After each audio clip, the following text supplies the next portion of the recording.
Saturday, UW-Milwaukee will host a meeting that's geared toward getting more resources for African-American veterans. According to the Military and Veterans Resource Center in Milwaukee, sometimes minority vets get misinformation about what resources are available to them. Local 5's Robin Ogenye finds out how minority veterans in our community can find resources.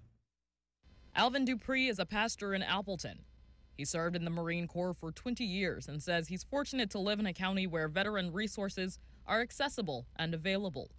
But he can clearly remember his father's experience when he returned from fighting in Vietnam. Coming home during that time as a combat veteran in a very unpopular war, and then multiplying that with the fact that he was black, it was horrible for him.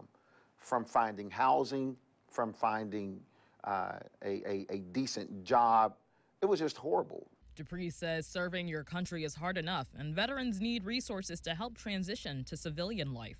Marines and military members in general, they suffer some very traumatic experiences that affect their day-to-day choices. And if those support elements are stripped from them, then you find yourself in a community full of chaos because no one understands where you're coming from.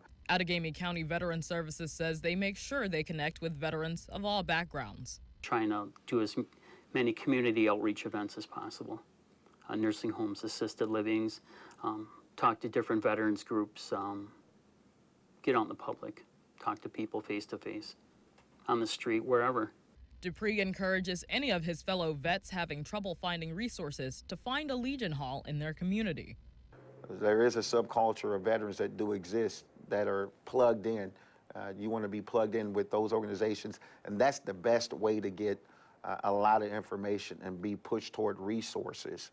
So there's ways to work around the system, but you have to literally put in the work to get those resources. Resources that help our servicemen feel welcomed home. Reporting in Appleton, Robin Ogenye, Local 5 News. Thanks, Robin. And if you or someone you know wants to attend that summit in Milwaukee, visit our website, wearegreenbay.com. The event information can be found with this story under Local News.